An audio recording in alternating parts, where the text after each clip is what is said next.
A few seconds away from switching to the redundant sense sequencer. T-minus 10, 9, 8, 7, 6, 5, 4. We've gone for main engine start. We have main engine start.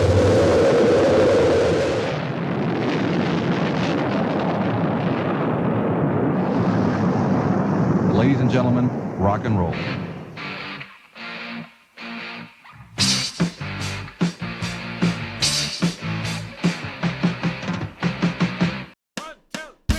Welcome to the rusty playground. Mattyman and Vannyboy hanging around, kinda sorta speaking for the coolest generation. It's a cultural bash, picking through the 70s and 80s trash can, kicking back, keeping it slack for the Gen X nation. You might skin your knees, you might contract a blood disease. Well, that's what you get for hanging around in the rusty playground. Welcome to the rusty playground. Ow! Hey everybody, it's Vannyboy here, just breaking in to let you know that this is part one of episode 23, MTV. We split it into two because it was so long. We wanted to include everything we normally do, which is all of our thoughts and all of our lunacy, including the skit that we usually do and Mattyman's song at the end. And so this is part one. Look for part two. We're dropping them at the same time, so it will be there for you. Enjoy and see you on the playground. If you're ready, I'm ready. Yeah. All right. Take one. Hi, he's Mattyman. And he's Vannyboy. And you're listening to The Rusty Playground, a Gen X-centric podcast where we talk about everything involving the coolest generation. In this episode, as of late, we haven't been using a script or anything like that necessarily, just a few bullet points here or there. But being that this is about one of the most important and impactful parts of Generation X, we do have notes. And the reason is that it took a large amount of our time in our lives, and we don't want to forget to mention anything. And by forget, I mean like literally forget. So we went through, made some notes, and so we'll be looking at that and be looking at you, but you're in our hearts while we look at you the whole time. So you got to just remember some of these memories are 45 years old. Indeed. In this episode, we're going to talk about what is, without doubt, the most influential force in the development of Generation X, MTV. Since the start of season 3 of this podcast, the first 10 or so minutes before we start the show are just us, monkey dicking around. We don't have time for that tonight, though, because we're going to be jumping right in. So a little less slack on our part. Maybe. We hardly need to give this a setup because if you're 83 and a half or 20, you're familiar with, or at the very least heard of, MTV music television. MTV was a singularity in our generation. It simply cannot be overstated just how this affected us. If you're looking for a detailed history of MTV, this isn't it. Our goal is to talk about what it was like to grow up with MTV as the centerpiece of our entire generation. We plan on reading our notes and then discussing our experiences, or we'll interrupt each other. Either way, it should be fun. On that note, Vanny, the floor is yours. Thank you, Mattyman. Let me see. So if you polled 1,000 people and asked them what was one element that they associate with Generation X more than any other, I will bet Mattyman's left nut. Wait a minute, let me redo that. Oh, bet them both. Huh? I'm not using them. I would bet both of Mattyman's nuts that Yes. 993 of them would say music, and they would be correct. That is definitely a big key element of our entire generation.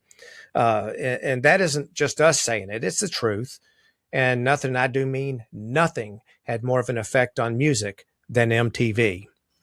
Think about it. The oldest Gen Xer in 1981, when MTV came out, was 16 years old. And the youngest was 1 year old. And it was around for a long time. Maddie and I were 12.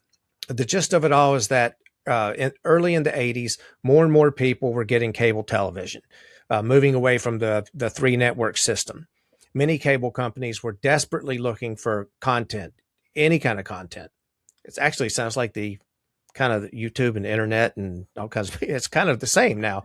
Yeah. But they had very little other than public access. Exactly. They had to figure out, like, what do we actually put on this? Yeah. And on top of that, unlike YouTube, not every idiot has a phone or a camera or whatever taking stuff. It had to be professional if it was going to be on television, unless it was UHF or something. But I digress.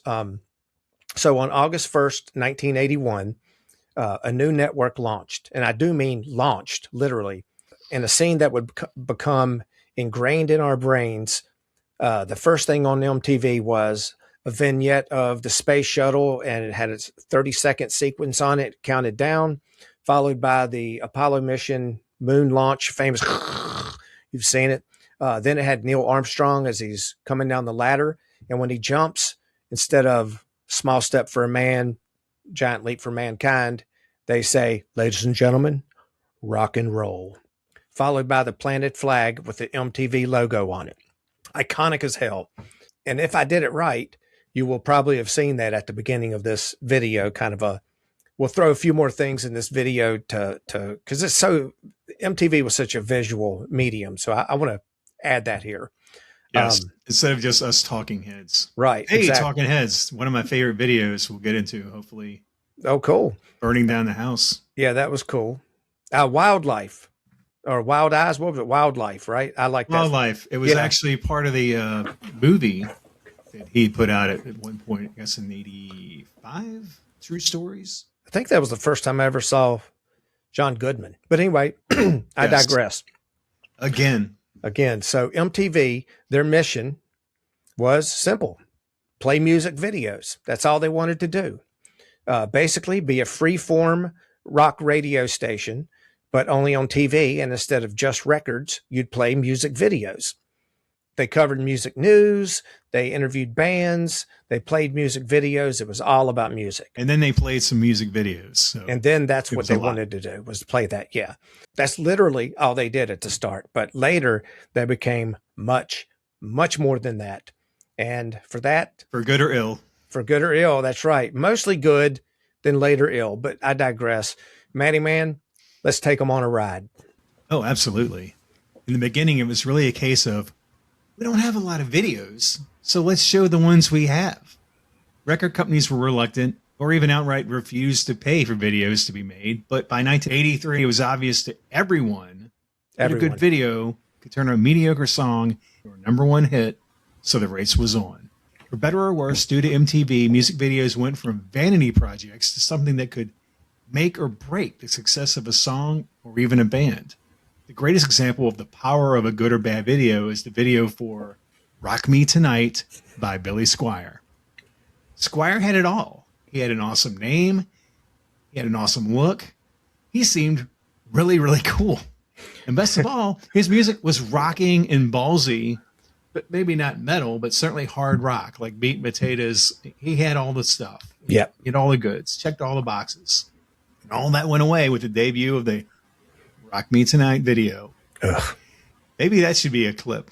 You just gotta see it to believe it. Oh my God. Everything about it comes across as fruity. And by fruity, I mean very effeminate. If this were Tears for Fears, not gay, nothing's wrong with that, but tonally softer music, or Frankie Goes to Hollywood, right, is actually gay, it wouldn't have been noticed. But his music was rock and roll to the core. His girlfriend warned him as they were making it, telling him, stop. He wanted to back out, but the director talked him into staying, saying, cool. And I hope that director never worked again. I mean, he ruined his career. It was over. Actually, the director probably said it sort of like, oh, it's going to be cool. It's going to be fabulous. Yeah. So, spoiler alert. It was not cool. It was not cool. Not at all. For fans of his type of music, it was the opposite of cool. He went from being along the lines of Sammy Hagar to being persona non grata. I mean, just watch it. Yeah, just watch it. Yeah, I mean, YouTube it, whatever, TikTok it, whatever the kids do now. But my point is that one moment he was on top, he releases a bad video. Other videos he had were just like typical early 80s videos. But this one, he was going artsy, and that's it. Next moment, he's nowhere to be seen. People wouldn't even come and see him live. It's sad, but true. Yep.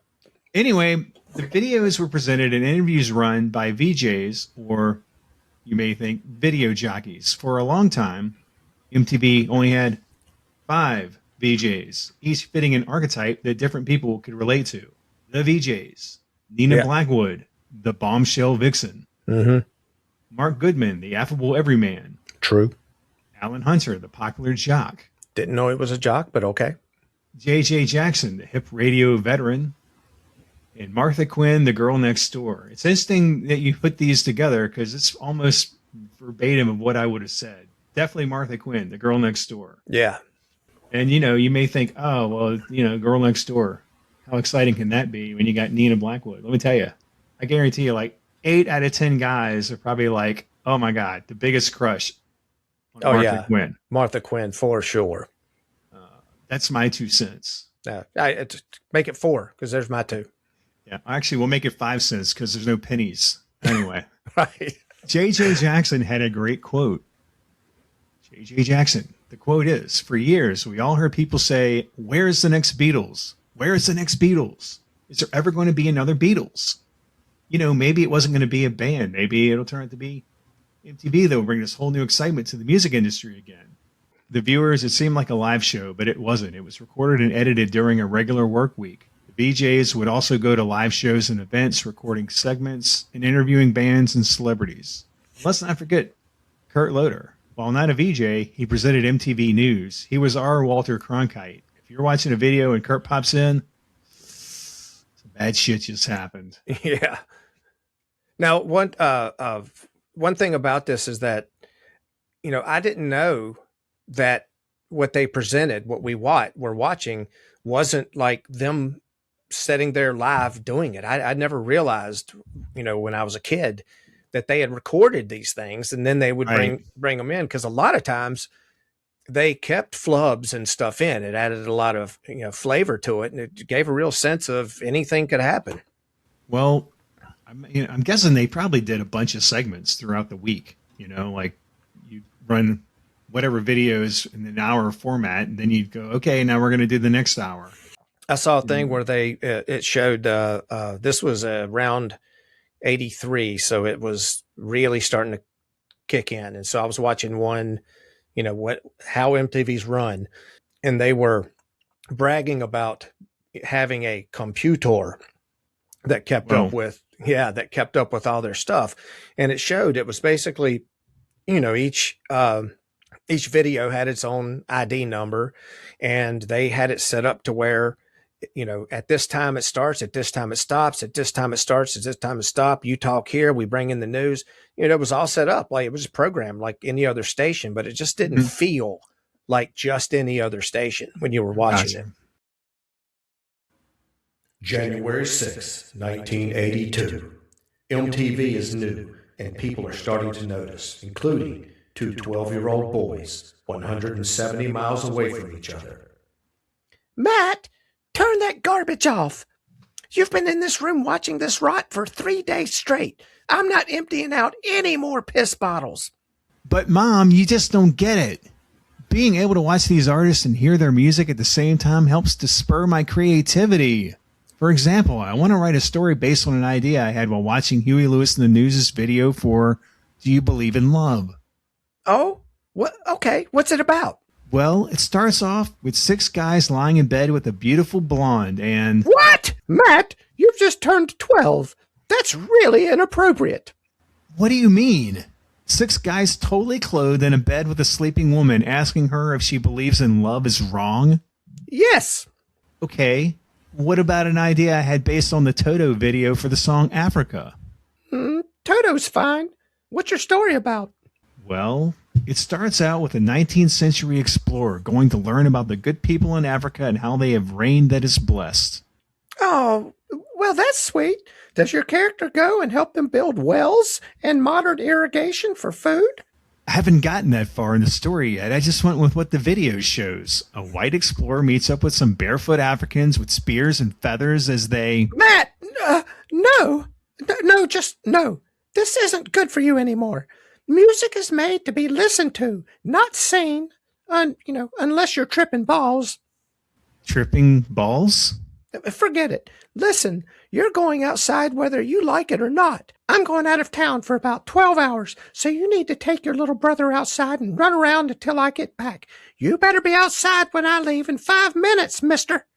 Cool. Me and Jeff, we could play our favorite game, catch the axe with your foot. Or maybe D-list celebrity satanic dodgeball. Now, time for one last video.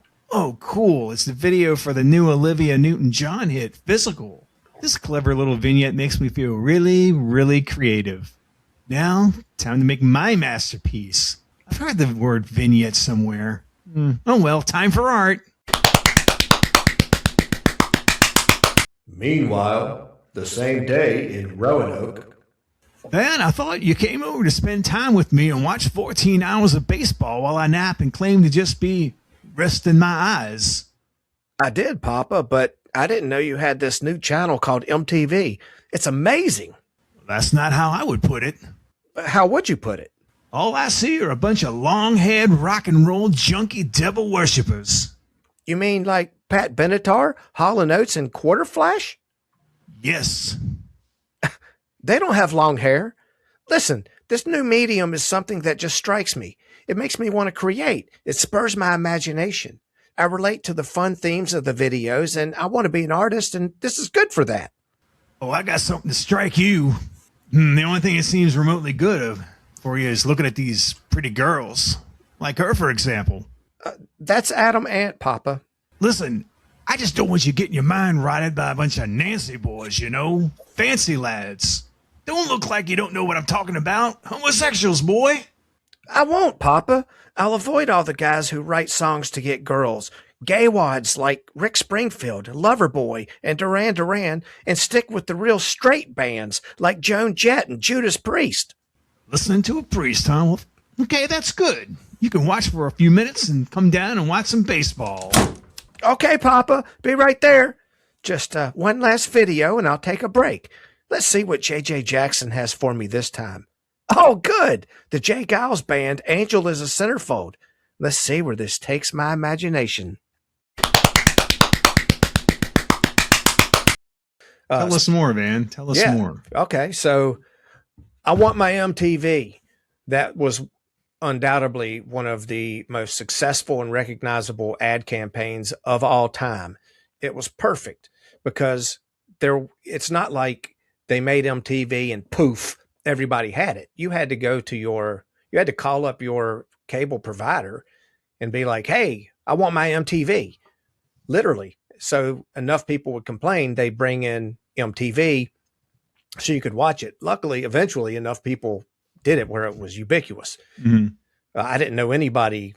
I don't know if I know anybody and nobody I can think of that didn't have MTV growing up, anyone that was around our age. So they definitely got all over the country. So with that slogan, you know, it pushed the networks it pushed growth in the network, and they had bands that would come on the channel and do it. Turn it on. Leave it on. I want my MTV. You want your MTV. I want my MTV. I want my MTV.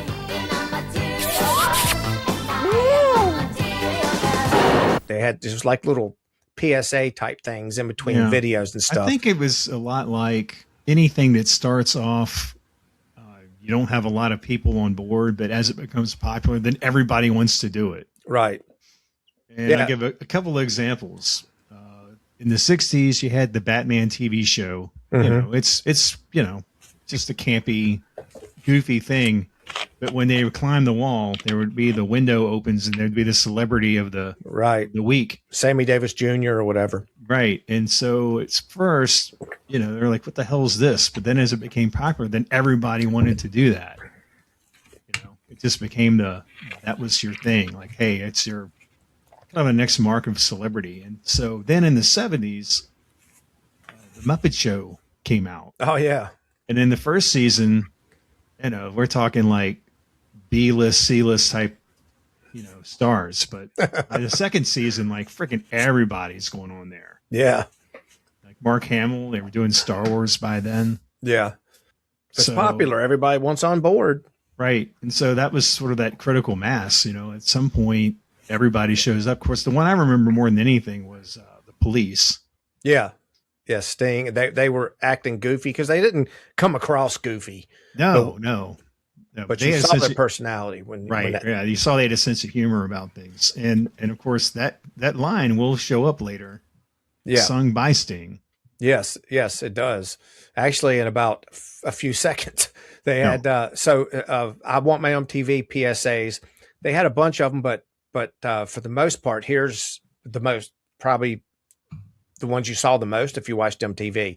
You had Adam Ant, and so, again, some of these were like Maddie was kind of saying, "Who can we get that will do this for us?" And then later, they had to turn people away once MTV got big enough. But anyway. You had Adam Ant, Bryan Adams, Pat Benatar, Blondie, The Cars, Culture Club. That was also a famous one. Def Leppard, Dire Straits, who, as Mattyman mentioned, was at one point Sting came in and sang, "I want my MTV" on the Money for Nothing video, which also helped just push it. It just became everywhere. So you also had Duran Duran, the Eurythmics, Peter Gabriel, Genesis, Hall & Oates, Billy Idol, Michael Jackson, Billy Joel, John Mellencamp, or he'll always be Little Johnny Cougar to me, Motley Crue. I never liked that. Neither did he. Apparently not. My name's John Mellencamp. Nope. That's a stupid name. You're now Johnny Cougar. Oh, that's better. Yeah. Yeah. You had Motley Crue. You had Tom Petty and the Heartbreakers, The Police, Prince, Rat, Ultravox, U2, Van Halen, and it'd be easier just to say who didn't do it. Right. Well, I mean, this group that I just mentioned, they're all kinds of different, from new wave to soft rock to heavy metal to whatever. They were all over the place, and that's what MTV was about. And I think that was also just show that they had a variety of music videos. So they wanted a variety of people. Touting it, because every one of these bands had videos on there, so it wasn't like they just pulled them off the street and never showed their stuff. They were promoting. They knew what they were doing. So MTV started out as an underdog, right in '81, but by 1984 it had become one of, if not the most powerful force in music and entertainment. It helped change culture. Mm-hmm. It was feeding off of the fans' energy, off of our energy. Was pushing, how fashion was, how hairstyles were, how clothes were, and in the end, it was forming Generation X, which we had yet to even have that name when that came out. So, very, very cool time to live for sure. Mattyman? Yeah, I was going to say, but interestingly enough, the band that Billy Idol was in prior to going solo was called Generation X. Oh, yeah, that's right. Damn, I didn't even think about that. And I don't think they even had videos. I think he was out before MTV was really taken off. The videos that they played, the early ones, they had some that were made for, obviously, like, hey, let's make videos to show around. But some of them was things that you could see on Midnight Special or Top of the Pops or something like that, where if the band couldn't be there, they'd make this video so they could kind of push it around to just some, American Bandstand would show, here's a new video, but it wasn't all videos. That's their only thing. And it wasn't like we're using the videos to promote music, but also our channel. Those were just using videos because they couldn't get the bands there for whatever reason. Well, that's an interesting point that I have a list of videos. We'll get into that later. Obviously, we both have some, lists that we want to cover on videos. But at the end of my list, I also put down a few artists who had videos prior to MTV, because there were lots of videos made, promo videos. But there was no real medium. Like you said, there's no outlet except you're like, hey, you're maybe doing an interview, or maybe, like you say, one of the bandstands or Midnight Special. Right. Yeah, it just was no real market. So some of that stuff would then early on say, well, we're going to use something. And you also saw like live footage. Yes. Quite a bit in the beginning, because that's what people had. Yeah, REO Speedwagon in particular, I can remember they had, they were in concert and they were just showing it. I remember watching, was at my grandfather's house, and I was watching like Entertainment Tonight or something, and they had an interview with Billy Idol, who was like fresh off the freaking boat, right? I mean, he literally Hot in the City was the song that they were promoting. And they just set up a camera, they were interviewing him in front of, the beach, wherever that was. And they were like, hey, well, they put up a camera and you could tell it was like a boombox that was sitting next to him. And he was, doing the whole thing. He's on a freaking beach in leather. It was kind of silly, and then you see him on MTV and you're like, man, that guy's cool as hell. Yeah. It was very, very low budget. Yeah. Oh yeah. Like, here, I have a camera, go. Yeah. White Wedding, for instance, that I think was videotaped. It's just cheap, like a nickel budget for that. Yeah. Yeah. I mean, you can tell it's like they went to some kind of, hey, can we come into your basement and film this video? And you got a couple chairs and stuff. I mean, that's kind of how it was. So, but it made it fun, especially those early ones. So you go on this, you do this next section for yourself, and then we'll talk about that. Yeah. Ties in. Okay.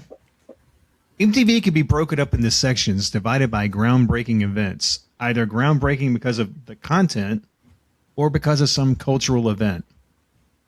From August 1st, 1981 through December 1st, 1983, the network grew, expanding its reach by being added to more and more cable providers via its very successful I Want My MTV campaign.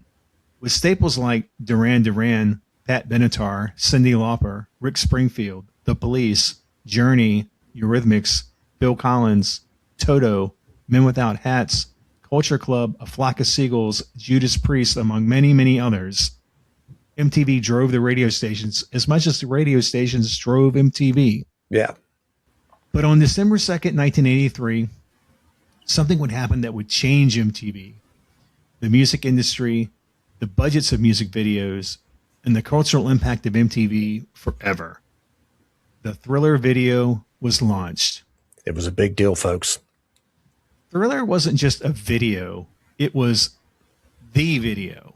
Thriller wasn't just an album. It was the album. Released on November 30th, 1982 through 1984, the Thriller album produced 7 top 10 singles. There are 9 songs on the album. So, pretty good ratio. Yeah, right. By February 26, 1983, the album had reached number 1 on the Billboard chart, which actually meant something back then. At the same time, MJ made videos in support of the songs. First was Billie Jean in January 1983, followed by Beat It in February 1983. Very cool. While these videos had huge success and were in high rotation, people wonder why there were only 2 videos, while there were clearly a lot of hits to be mined. Yeah. Well, in December, we all saw why.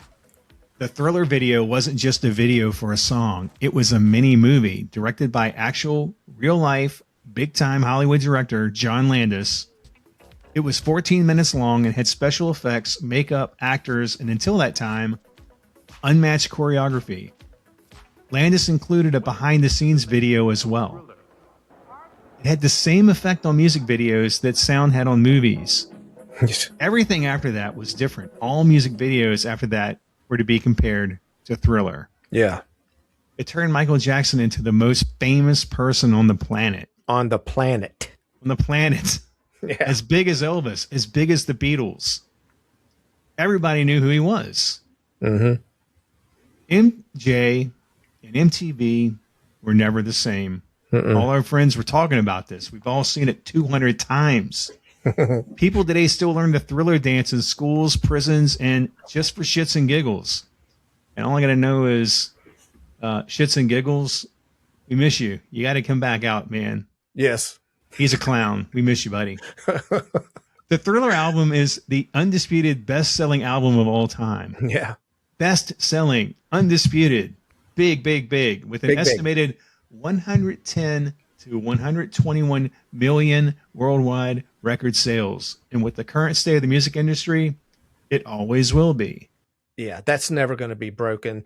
The second highest selling album of all time is Back in Black by AC/DC, and it's around 50 million. So this has more than twice that. And I'm pretty sure the third or fourth will be the Eagles' Greatest Hits Volume 1. Yeah, I think that. Yeah, that's it. Well, I was looking it up, and then I mean that's just mind-boggling. That's incredible that it sold that many. Now that's since it came out, but I mean that large group of that was done in the first 3 years probably. So it's crazy. Yeah, I remember thinking that was roughly 1 out of 3 people had that album. Yeah, I mean I had it. Now I should say my mom had it. She got it before, so we didn't have to get it. So that says something. That was crossing generations right there. I mean, everybody had that album. Yeah, I think my brother had it. So therefore I had it. Now, a couple of little tidbits there. You mentioned Billie Jean, okay, was his first one. And I was watching a thing on how that movie was made, how that video was made. And it was so low tech and low budget. Now, if you know the video, Michael Jackson's walking with his hands in his pockets. And as he steps on a step of the sidewalk, which they're clearly plastic, it lights up. And so when he kind of dances, whatever his foot lands on lights up. So you would think it would be like a pressure thing, right? You step on it and it lights up. No. They didn't have that. So they ended up having a person who would just touch wires together. They knew, oh, he's going to do with that one. There we go. Really? So, okay. Yeah, it was done by hand. Also, Billie Jean, who was up on they like show up on the corner of the video a couple times. The actress that played her was also the same actress who played, the woman, the video for Cuts Like a Knife by Bryan Adams. Mm-hmm. The girl in there, she looks like a brunette kind of Hispanic version of Stevie Nicks. I mean, dude, she's smoking hot. But that's the only 2 videos that she was in, and I don't know how I know that, but I know it. And then as far obviously, Beat It had Eddie Van Halen solo in it, and it was what they wanted was a rock song because he was known as like a disco guy, and he didn't want to be known as just that anymore. He liked dance music, but he didn't want to be lumped into that. So, well, I think that was probably also Quincy Jones thinking we got to get some variety on this album. Yeah, we're going to break you out more than you have. And they were working with Steve Lukather of Toto. Yeah. And Toto basically was the backup band that did Thriller. Yeah, and Human Nature, yes. Yeah, they wrote a lot. I mean, basically all the music. I guess Michael Jackson probably came in with some music, but they obviously took it to another level. And in that video, Beat It, that Quincy's like, hey, let's do let's have a killer solo right here, man. And Lukather said, if you want a killer solo, I know a guy, Eddie Van Halen. Of course, they know who he was. And they called him up, and Eddie hung up on Quincy Jones thinking it was a joke. Like, why would Quincy Jones call me? Totally different worlds, right? At the time, music was pretty segregated. You just didn't have R&B guys calling up rock guys all the time. So anyway, Lukather called him, was like, hey, Edward, it is Quincy Jones, talk to him. So they talked. He came down to the studio. He did 3 solos, like, hey, I'll just do this. And he did 3 of them, said, pick the best one, pay me with a 6-pack of beer.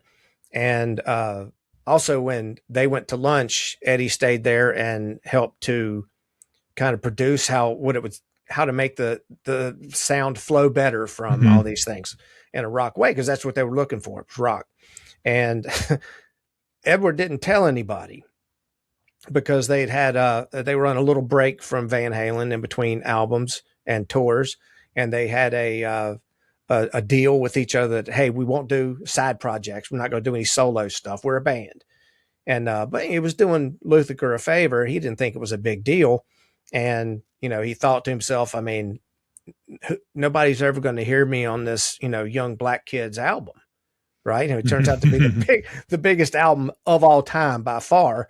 And it was so famous and so obvious that it's Eddie Van Halen. Yeah, his style is unmistakable. Yeah, it's completely unmistakable. And he was in a music store one day, and he was just looking at stuff, and behind him were some kids, and Beat It came on, and the kids were kind of arguing with each other. It's like, man, that's Eddie Van Halen. It's like, Eddie Van Halen wouldn't be on this album. Man, dude, I'm telling you, it's Eddie Van Halen.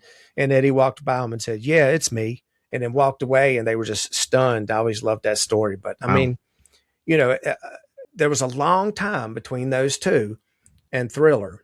And I mean, I remember thinking that because they still played the songs on the radio, right? It wasn't like they just stopped playing the other songs, Pretty Young Thing, that kind of stuff. And I just remember thinking, wow, why is Michael Jackson not making anymore? Well, it took him that long to make it. And, it came out, just absolutely changed everything. It was unbelievable. Yeah. The production values and just the whole idea that you could make a statement, like something that artistic, it was no longer just a cheap 3-minute video, something shoddily quickly put together. Right. I mean, you think about, like, I remember watching a Huey Lewis video. Now I love Huey Lewis. Don't get me wrong, and I loved his videos, particularly the girl they had in it. It was kind of in each of the videos, most of the videos, and very cool. Loved them. They were very silly and a lot of fun. But it literally was like, hey, we have a camera, and you guys go over there and kick sand on each other, and we'll film it, and you guys just sing the lyrics as we go along. Okay, cut. And then we'll go, so it was no real thought put into it. They're just having fun. I mean, I look at Men Without Hats, a safety dance. I mean, my God, that clearly it was like a Ren fair or something. They didn't go get all these weirdos. No. But, it wasn't like this was this was Citizen Kane, basically, at the time of videos. It was really wild. And I was thinking that prior to it coming out, because it was a big deal. Like they had commercials for like this, the premiere of the video. Yeah, they promoted for like weeks. Yeah. And you saw like that the making of and everything. I think that came out prior to the video, which teased you even more, if I remember correctly. Yeah. There was nothing like that. It was like as if you're seeing a featurette of like the making of a movie. Yeah. And it was interesting because this video, the music video, is incredible. And I remember one thing that always kind of made me laugh is John Landis, he got it because Michael Jackson saw American Werewolf in London, and special effects, won the Oscar. It was just great. So he got him to do it because he wanted something kind of like monster movie-ish. And so they had the makeup, they put it all, and there's one scene in the making of where Michael's standing there, he's got the leather jacket on, he's got the werewolf head, and and he's looking up in there like, just howl so we can see the your breath in the cold. And Michael Jackson's howling like a werewolf, but of course it's like, ow, ow. Now raise the hand a little bit more.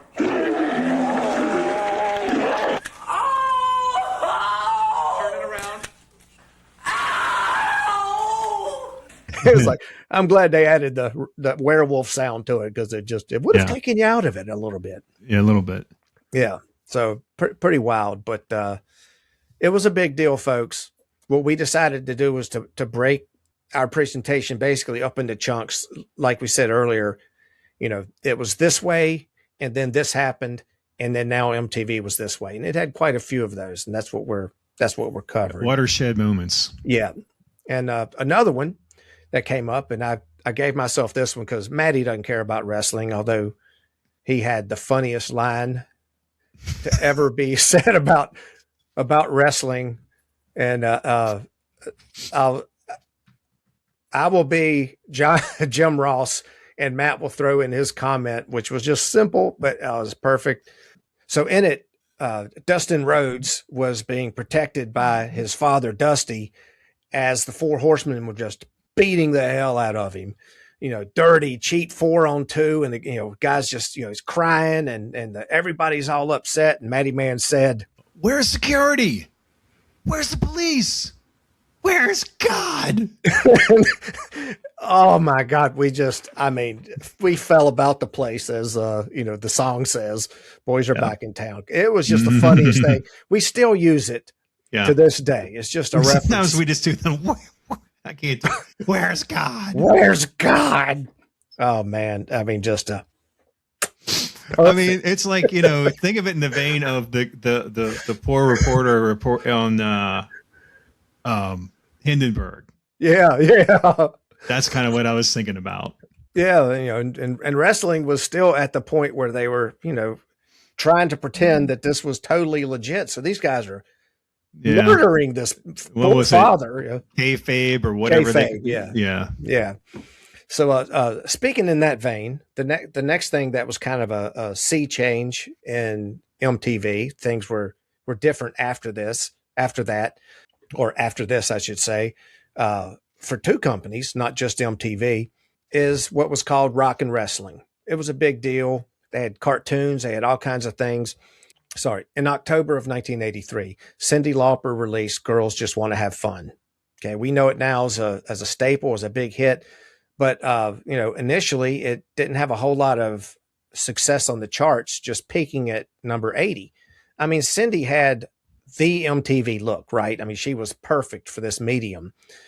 She's so unusual. She had that whole kind of gypsy, look about her. Yeah, I dug her, really. Yeah. But, and she put on a good show, too, in concert. She really laid it out.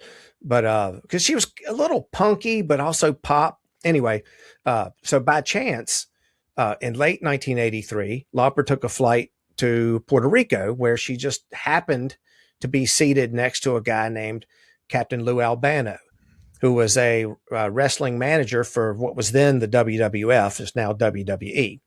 And they hit it off like big time. They really became friends, like really actual close friends, until the day the guy died. Now, Lauper was about to make the Girls Just Want to Have Fun video. And so she asked Albano hey, would you like to be in it? Please, you can play my father, she's so Yankee and I'm so Southern, I can't even do her damn accent. But anyway, and so this ended up, long story short, led to a collaboration between MTV and the WWF. This was a very, very big deal for both MTV and WWF because, the WWF is now WWE. It wouldn't be here if this collaboration hadn't happened. So I could tell you every detail, but I won't. So I'll just go through the highlights here. After they got together and started having little things happening on MTV with the wrestlers, and then on WWF with Cyndi Lauper and them coming in, even on Piper's Pit with Roddy Piper, Girls Just Want to Have Fun went from 80 to number 2 in the charts. And the only reason it didn't get to number 1 is because of Jump by Van Halen. That was number 1. Okay. It led to a crossover with women's wrestling, which was just nothing.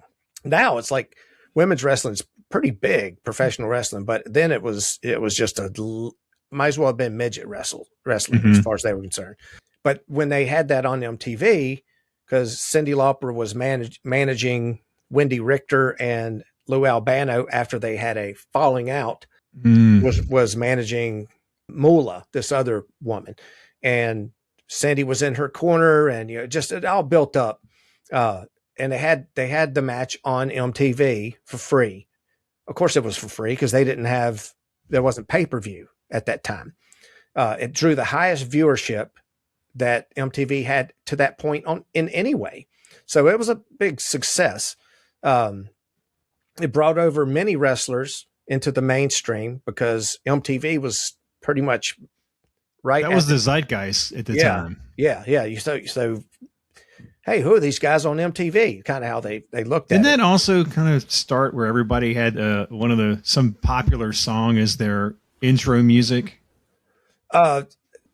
Just a few, because you had to pay for it. So then they went and got Rick Derringer. Remember him? Oh yeah, Hang on Sloopy and all that. Yeah, they went in and got him to just make songs up for each of the different wrestlers and what kind of went along with their personalities. So that's what they did for that. So sort of knockoff songs. They weren't really.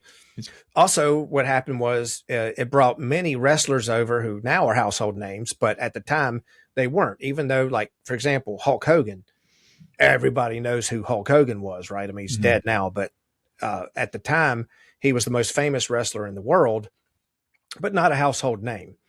He had just been in Rocky III, where he played Thunder Lips. Yeah, I was going to say, where did that coincide with the Rocky III? Yeah, he actually got fired from the WWF because he was going to do that. And the owner at the time, Vince McMahon Sr., said, if you go, you're fired. And he's like, man, it's a Stallone movie. It's Rocky. I gotta go. Are you kidding me? So he did. And then it helped him out so much that they ended up saying, please come back. And, so anyway, yeah, I bet he came back for a much bigger contract, I imagine. Oh yeah, sure he did. Yeah, and he also ended up getting the belt too, not long after that. And while he was in that movie, he also met Mr. T, who like went from 0 to 100 real quick around that time. Even though he played the heel in that movie, and he, right at the same time, he got the A-Team. And he had just won the toughest bouncer in the world contest or whatever. So and he's super recognizable, right? His branding was on point. Yeah, he was good at it. I tell you what, I painted a fool. He had all that going on. Well, because of this crossover, Mr. T ended up being with Hulk Hogan, and they went against Roddy Piper and Mr. Perfect Paul Orndorff. And at one point they're like, okay, we're going to turn here. He's going to attack you. And her manager came up and said, hey, Roddy, do you think you could kick Cindy in the head without hurting her? And, he's like, he thought it was a very strange request from her boyfriend, it's risky. Roddy Piper, 245 pounds, but he knows what he's doing. So he said, yeah, of course I can. If she sells for it, it'll be fine. And they did that, and that made him like Mr. #1 heel in the world. And in reality, he's probably the great. Well, I don't say probably. In my opinion, he's definitely the greatest bad guy that's ever been in the WWF or E. Kidding me, man? We're supposed to be in a ring where we're supposed to fight, and you're going in there bringing rock and roll in, all this scuzzbag. I'm sitting there. I'm talking to Cyndi Lauper. I'm going over there. Hello, darling. No, I won't have a date with you. I'm sorry you have beer on your breath. And she's going to sit there and grab my leg. She's going to sit there and lay down and grab my leg. 104 pounds. Me, who's beat everybody in the world. Me, I'll knock you out. And because of that, he got They Live, which totally worth it. So yes. So 10-minute fight scene. Put on the damn glasses. Yes. Yeah. So this crossover between the WWF and MTV led to the first WrestleMania, which had that match I just mentioned with Mr. T and them. Now, Vince McMahon was all in on WrestleMania. His other competition had done their own thing in closed circuit. Starrcade, right? Starrcade, that's right. And you had closed circuit. You didn't have pay-per-view, so people would have to go somewhere to watch it. And so anyway, he was all in. And if it had failed, they would have gone bankrupt. It'd have been the end of the WWF. We wouldn't have it at all. But instead, with the help of MTV and Cyndi Lauper, it succeeded big time to the point where we still have WrestleMania today, right? So it was a really, really big deal. And Cyndi Lauper's actually in the WWE Hall of Fame, even though she's not a wrestler. Yeah. Very, very cool. So if you're a wrestling fan, like I said, this crossover cannot be overstated. Not my opinion, it's fact. Even people who didn't care for wrestling or rock and roll, for that matter, or MTV, knew that this had happened. Famously, on the ABC had their own 60 Minutes show called 2020, and their reporter John Stossel was doing an expose on the legitimacy of wrestling.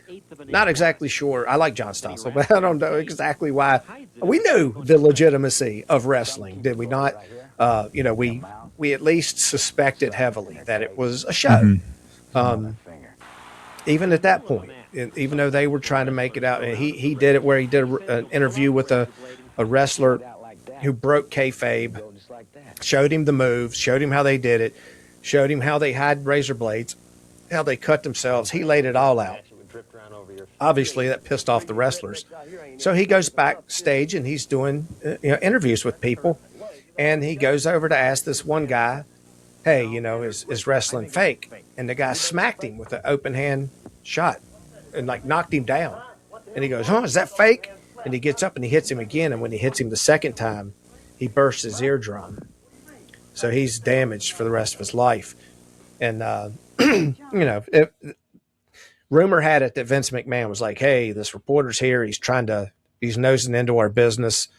He's trying to hurt our business. Let him know if it's fake or not. So that was never proven, but of course it happened. I'm sure, knowing Vince McMahon. But regardless, that was all over everywhere. An actual reporter was assaulted on camera. Wow. By a professional wrestler. So that was a big deal. He won a lot of money, but either way, I put here, whether you like Cyndi Lauper's music or not, you have to admit she's cute as a button, and she was way, way more talented than Madonna. I was going to say, at the time she was getting popular, she was already in her 30s. Yeah. And actually the whole shtick, I say shtick, but it was really how she was. They wanted her to be before she hit it big with her solo, with her album, She's So Unusual. They wanted her to, straighten up, normalize, and because of her voice, be the next Barbra Streisand. And because she has that kind of voice, but she was like, I don't want to do that because I like rock and roll, and I just don't want to do that. So she walked away from what was going to be, basically like an American Idol setup where you're going to succeed, to try her hand, and it worked out. Because we're going to get payola involved. Your shit's going to get played. Right, it's going to get played. So, so that was another big moment in MTV. That after that, not only was MTV not the same, but professional wrestling wasn't the same. How they acted wasn't the same. So that was a big deal. But we have another more musical associated thing that was a change. And Matty, can you walk us through this? Oh, yeah. Oh, boy. USA for Africa. On December 7th, 1984, Boomtown Rats singer and the man who played Pink in Pink Floyd's The Wall, Bob Geldof, created a supergroup of British musicians of the day called Band Aid. They created the song Do They Know It's Christmas, raising money for famine relief in Ethiopia. Do they know it's Christmas time at all? I think they know it's Christmas, even if they're starving, if they were religious. Yes. Well, Ethiopia has the oldest Bible in one of the oldest Bibles in the world, because that's where like Thomas or whoever, one of the apostles, went down and set their. So yeah, they know it's Christmas time. Yes, but anyway, that was whatever they're trying to do. They're engendering sympathy, and nobody had done something to that level aside from maybe in the early 70s with the concert for Bangladesh. George Harrison. Yeah. Right. But anyway, but not to be outdone, on January 28, 1985, Quincy Jones, Michael Jackson, and Lionel Richie created the supergroup USA for Africa and wrote the song We Are the World to raise even more money for famine relief in Ethiopia. The song and accompanying music video was worldwide news, bringing attention and funds to the cause that only America can, to be honest. American artist participation would embolden Geldof to create what would become Generation X's Woodstock, Live Aid. Vannyboy will break down next. On March 7th, 1985, the music video, as well as the behind-the-scenes making of video, was released. It was probably on MTV every single hour for a month or more. It really was quite the commitment from the producers, artists, and MTV as well. Yeah. Had the video not been made and the song had to rely on charity and attention from just radio, it would have been forgotten by April. True. The music video and behind the scenes showed all the artists and the drama, of which there was very little. Quincy Jones famously had a sign that read, "Check your ego at the door." But by all accounts, that wasn't necessary. Everybody, more or less, was on board. Not all of the biggest musicians and bands in the world participated, and some participants were there only because they were legacy people that Quincy Jones admired. Yeah, not the biggest stars in the world. The music video showed a series of microphones in a large studio with different artists in a semicircle, each taking turns to sing their part. For time's sake, I'll only mention the singers who had solos, but there were many more who were in the chorus, some of whom were real head scratchers, like Dan Aykroyd. Yeah. Just go watch the video if you want to see them. Yeah. And here are the artists. Soloists in order of appearance are, I'm going to catch my breath for this.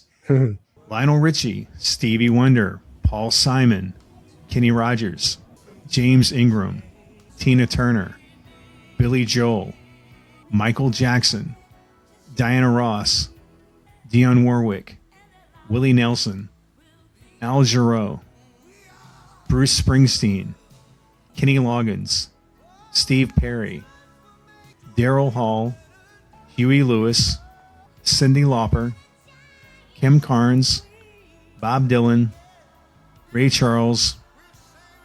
No Michael McDonald. No, that's surprisingly. Yeah. No, I don't agree with that. But anyway, needless to say, it's a who's who of musicians of the day, more or less. Yeah. It was cool to see, sort of like when DC characters interact with Marvel characters, only they don't have Bob Dylan. Don't get me wrong. I love Bob Dylan. I love his what he does. I just don't think it works in this. I'm just going to go with that. Well, I mean, make people not starve. I like the people that don't starve better. Like Al Jarreau, Dionne Warwick, Diana Ross, maybe, and Kim Carnes. At least she had a song somewhat recently, but a few of these are like, why the hell are you giving? I mean, Al Jarreau. No offense, Al, but what the hell? Some of these people were like not really, like we were not drawn to these people. They were before our time. Yeah. I'll leave it at that. I mean, it had to have been Quincy Jones's friends. That's all I can. That's the only. Yeah, only that would thing make sense because I'm pretty sure he produced albums for all those R&B artists. Yeah. Well, here's a few quick tidbits of fun you might not know. Cool. Prince was asked to be there, but didn't show. Wow. Yeah. No one is sure if it's because Geldof had called him a creep, if his purpleness didn't want to record with other artists, or if he just couldn't get over his one-sided feud with Michael Jackson. But he did donate an exclusive track for the We Are the World album. Yeah. I mean, this one-sided feud with Jackson was really because, let's face it, Prince was here as a musician and Jackson was here, but he's a singer and performer. But Jackson was here as a star and Prince was not quite, almost no one touched Michael Jackson. So Prince was very upset. He's like, I could play 28 instruments. What can you play? And he's like, I could dance. Well, I can dance too. So anyway. Right. Yes. Prince said, I don't think he had really, what year was this again? My God. It's 85? 85, yeah. And Prince had Purple Rain the year before. Yeah, he was one of the biggest artists in the world. Yeah. So he was definitely a big name by then. So for him to just say, I'm not going to be there. Yeah, it was missed. People noticed. I noticed. Yeah. So when Prince didn't show, they were missing a lead. Kenny Rogers went to Jones and quietly suggested... Kenny Loggins. Oh, what did I say? Kenny Rogers. He's Kenny Rogers. I'm the gambler. Oh, my God. Same. Why would I listen to you? Sorry, Kenny. Hey, if Kenny Rogers suggests Huey Lewis, that would be something. Man, if they had done an album together. Holy crap. So when Prince didn't show, they were missing a lead. Kenny Loggins went to Jones and quietly suggested Huey Lewis, which is how he got the solo. Lewis didn't know that until he was informed by the Professor of Rock podcast in an interview in 2019. He was stunned. It worked out perfectly because he's right there, right before Cyndi Lauper. It just matches so great. But I'm glad he got to do it. But he didn't know about that until Professor Rock told him when he was doing an interview with Huey. He was like, I don't know if you knew this, but and he told him, he's like, I'm stunned. I had no idea. You know more about my life than I do. You son of a bitch. Are you going through my wallet? I feel like I'm violated. Give me that fedora. All right. Van Halen would have absolutely been on the album, but had recently gone through their musical divorce and drama with David Lee Roth and were making their first album with Sammy Hagar, 5150. So they didn't have time to participate. Now, that's kind of a head scratcher for me because I don't think David Lee Roth would have sounded right on that at all. Yeah. But I mean, I always assumed when I heard that they'd wanted Van Halen, that they wanted Eddie Van Halen to but play he doesn't on it. sing. But I mean, to play it like a lead or something on it. I don't know. Yeah. But anyway, I just feel like that's one that I can understand why they wouldn't. But if they had Sammy Hagar at that time, he could have. Oh my God. Okay. So another factoid. Well, Waylon Jennings had a solo part that at the last minute, Stevie Wonder changed to a phrase in Swahili. Jennings, thinking it would sound stupid for a good old boy to stumble through Swahili, left. Many singers were asked to do that part, with all of them refusing, so they removed it. Jennings came back and participated in the chorus. Later, just by chance, 2 Ethiopian women who appear in the video came by. As it turns out, Ethiopians speak Ethiopian, not Swahili. Had Jennings not refused, this would have been one of the biggest blunders in music history. Wow. It would be quite the boner, okay? Yeah. John Holmes boner. Oh, man. Yeah. When Bob Dylan showed up, all the artists were in awe. He was on a different level as far as most of the musicians felt. But when Dylan sang his part, he sang it like he would sing at the time, not like everyone remembered from the 60s. Jones kept insisting that he sang like Bob Dylan. But Dylan didn't know what the hell that meant. Because he's like, I'm almost 40 years old. I don't sound like that no more. I sing like me now. This is how I do it. No. We want to be, you know. Very nasally and like. Yeah. So anyway, Stevie Wonder mimicked the famous Bob Dylan sound and taught Bob Dylan to sing the part like Bob Dylan. Yes. After your thing in modulation, did somebody else sing it already on the track so I could hear it?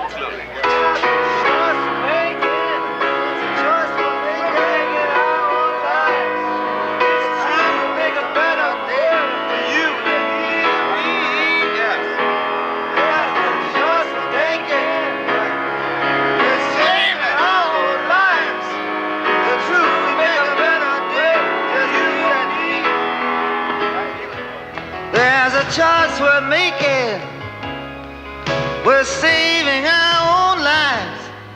It's true, we make a better day for you and me. Bothered me more was the Bruce Springsteen one. He's never, never had a subtle moment in his life, but that's fine. I mean, I'm just saying, he's quite the performer, this, that, and the other, but I'm just saying, but I felt like that was a little over the top. And interesting point. Apparently they were showing this at school.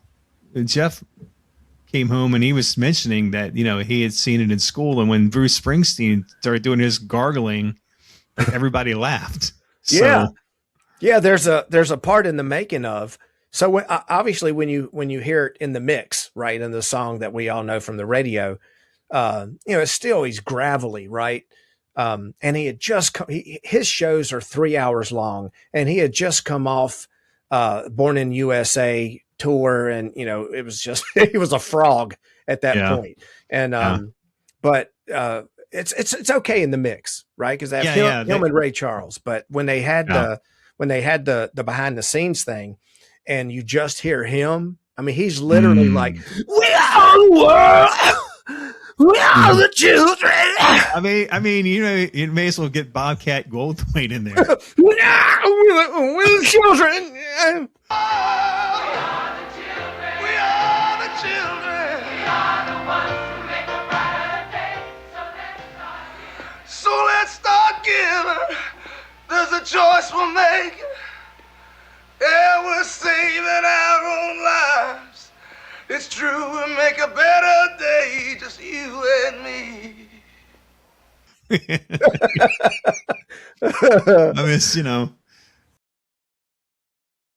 July 9th, 1984. MTV has gone from an underground concept to a full-blown cultural touchstone. Meanwhile, in high schools all across the country... Okay, who can tell me any of the 7 deadly sins and an example to illustrate? Wow, no one? Just Matt? Okay, Matt, why don't you give it a shot? Lust. Like in the Scorpions video, Rock You Like a Hurricane, where 100 hot chicks are trying to break through the cage bars to get to the best German musicians to ever exist. Well, okay. I guess that fits. Any more? Gluttony, like David Lee Roth. Like David Lee Roth, what? David Lee Roth. He literally takes all the chicks. He takes them all. I'm not sure that's correct in any way. I'm pretty sure it is. I'm not going to argue. Anyway, please don't reference bands. Give real-world examples. Okay. Pride. Good, Matt. Now, can you give me an example of Pride? Yeah, like in the Name of Love. The U2 song. That doesn't have anything to do with Pride. Also, didn't I ask for a real-world example? Well, it talks about Martin Luther King. According to Bono, he was real. As real as his ex-wife, Cher. Yes, Matt, he was real. I swear to God, these kids don't do anything but watch MTV. Okay, can you think of any more? Envy. Yes, that's one a lot of people miss, Matt. Very, very good. Now, can you give us an example of envy? Sure. I envy how David Lee Roth gets all the pussy. There's the bell. Have a good weekend. Matthew, stay here. We need to talk. About pussy? Meanwhile, across the state of Virginia. Mr. Lowe, can I ask you a question? Well, is it going to be one of your usual stupid questions that wastes 97.5% of our class time, Van? No, I promise that this question is important. Okay, then. Shoot. Okay. Almost all of our parents are baby boomers, just like you. Can you tell us why you all seem to be, well, kind of hypocrites? Well, that's a hell of a way to start off a question. Go ahead. Let's see where this goes. Thanks. Well, baby boomers seem to think that we all watch too much MTV, that it will rot our brains and that it takes away from our studies, and also that it will lead to juvenile delinquency. Don't you find that to be pretty hypocritical? In what way? Well, the greatest generation thought that their kids, the baby boomers, were going to be turned into criminals because they listened to the new form of music, rock and roll. And now our parents are saying the same thing about us. That's why it's hypocritical. What do you mean? Well, boomers think that our hard rock will turn us into sexual perverts and deviants, but their music caused the sexual revolution. Free love, orgies, swapping, perverse and deviant behavior. Well, I wouldn't put it quite that way. Our parents claim that modern musicians push drugs and Satanism. Don't they? You mean like the Beatles and Black Sabbath? Now, I'm not saying that some of our music doesn't represent drugs and darkness, but for boomers to forget that they started and defended that is really, really hypocritical. I mean, their heroes literally founded the 27 Club. I can't imagine any of our future rock and rollers dying at 27. Okay, I can see some similarities, but Van, the music you listen to, it's really, really loud. Well, Rat isn't any louder than Hendrix was to the greatest generation. And that kind of music is just a small subset of the music my generation is listening to. Our music is so diverse that record execs have had to make up new names like synth pop, glam metal, hip hop, post-punk, new wave, alternative rock, and thrash or speed metal. Boomers, they really only had 3 forms of rock: Elvis, Beatles, and the Beach Boys. Oh, and doo-wop, 4 types of rock. Now that's my kind of music, especially since I'm 53. But as for boomers, yes, their music turned out to be culturally significant. Think of Woodstock. Your MTV people would never get together and have a concert that was live and aid some social cause. Well, you got me there. Okay, well, that's where we're going to end part 1 of episode 23, MTV. We hope you've enjoyed it so far. Part 2's even better, we promise you. Mattyman's song that puts everything into one final little lump. So dig in, enjoy it, and we'll see you on the playground.